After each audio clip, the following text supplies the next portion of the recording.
le 22 mars dernier, au terme de plusieurs semaines de violences verbales et physiques, la dégradation par le feu de son domicile a poussé Yannick Morez, le maire de Saint-Brévin-les-Pins, à démissionner de ses fonctions.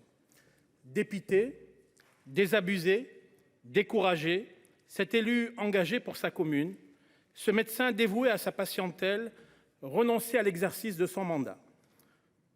Témoignant de sa solitude face à ses agresseurs et à l'ingratitude de la charge de maire, aussi passionnante, exaltante soit la fonction, pour lui, le jeu n'en valait plus la chandelle.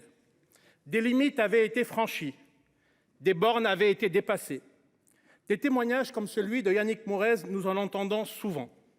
Des situations comme la sienne, nous en connaissons toutes et tous.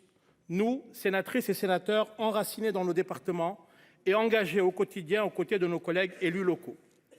En Loire-Atlantique, en Charente-Maritime, dans la Meuse, dans le Val-de-Marne, en Moselle, en Isère, dans le Var, dans le Gard, dans l'Aude, dans les Pyrénées-Orientales et dans l'Hérault, mon département, les violences à l'égard des élus se multiplient.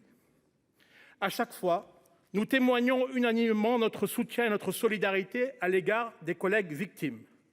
À chaque fois, nous clamons tous et toutes notre indignation. Mais rien n'y fait. Les chiffres sont là. Les chiffres sont têtus. Les chiffres sont froids, comme notre colère. Les chiffres sont graves, comme notre état d'esprit. En 2022, le ministère de l'Intérieur a recensé 2265 faits de violences verbales et physiques contre des élus, soit une augmentation de 32% par rapport à 2021. Et ce n'est que la partie émergée de l'iceberg. Dans une société où l'incivisme et la violence grandissent, plus personne n'est à l'abri. Ni les enseignants, ni les forces de l'ordre, ni les sapeurs-pompiers, ni les médecins, et encore moins les élus. Or, nous le savons toutes et tous, pour amortir les tensions et les crises qui traversent notre société, les maires et leurs équipes municipales sont en première ligne. L'État, Madame la Ministre, les mobilise régulièrement pour relayer son action, pour trouver des solutions et atténuer le choc des crises, qu'elles soient sociales ou sanitaires. Pour consolider le pacte républicain et pour entretenir la cohésion sociale, les élus locaux sont toujours disponibles. Les maires répondent systématiquement présents, par sens du devoir, par goût de l'action publique, par amour de leur commune, par attachement à la République. Si les élus municipaux aiment le contact avec leurs administrés et s'ils se mettent volontiers à portée d'engueulade, ils ne sauraient pour autant devenir des boucs émissaires ou des exutoires pour tous les mécontents, tous les frustrés et tous les délinquants. Notre responsabilité collective est donc de les protéger. C'est le sens des initiatives parlementaires qui se sont multipliées afin de renforcer la législation et de compléter notre arsenal juridique.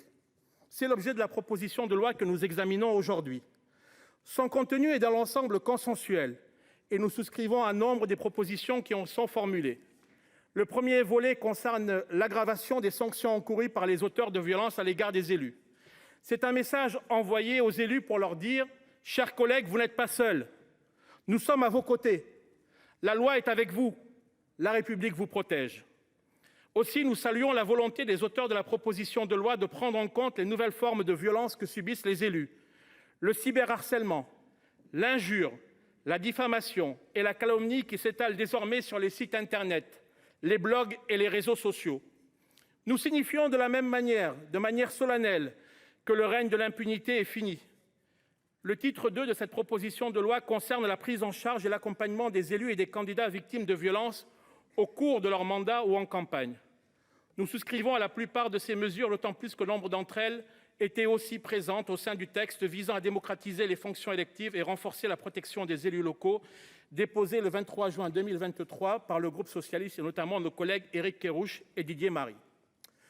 Madame la ministre, tout le monde ici connaît votre engagement sur ce dossier. Il y a un sujet qui mérite votre engagement ici ce soir.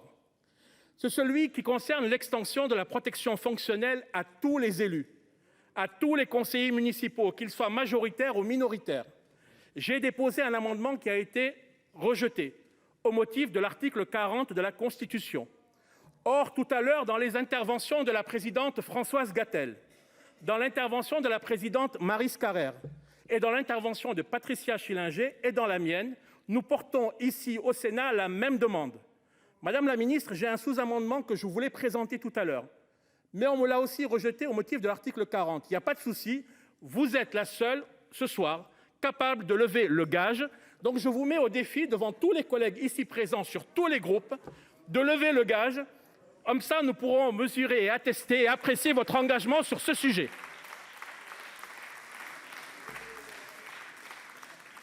Je vais poursuivre en vous disant, chers collègues, que bien évidemment, tout ne passe pas nécessairement par le champ législatif. Dans mon département, cela fait plusieurs années que l'Association des maires de l'Hérault travaille sur cette thématique de concert avec la préfecture, avec la justice, avec la gendarmerie et avec la police nationale. Depuis 2021, il y a eu une dizaine de cas portés à la connaissance de la justice. L'Association des maires de l'Hérault s'est systématiquement constituée partie civile et a obtenu gain de cause. Ensemble, ils ont permis l'émergence de protocoles pour enregistrer et traiter les plaintes des victimes de violences. De même, une convention, Madame la ministre, sera prochainement conclue dans l'Hérault entre l'Association des maires ainsi que l'Ordre des avocats, afin que chaque collègue agressé puisse trouver le soutien juridique qu'il est en droit d'attendre de ses pairs.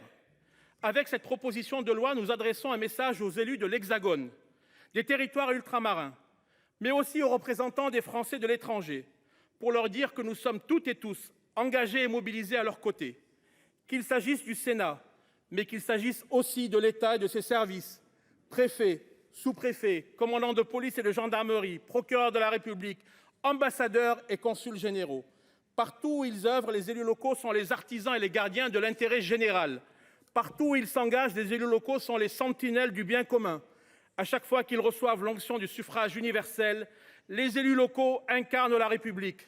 Le rappel de ces faits nous oblige à leur porter la protection et le soutien de la nation à chaque fois qu'ils en ont besoin.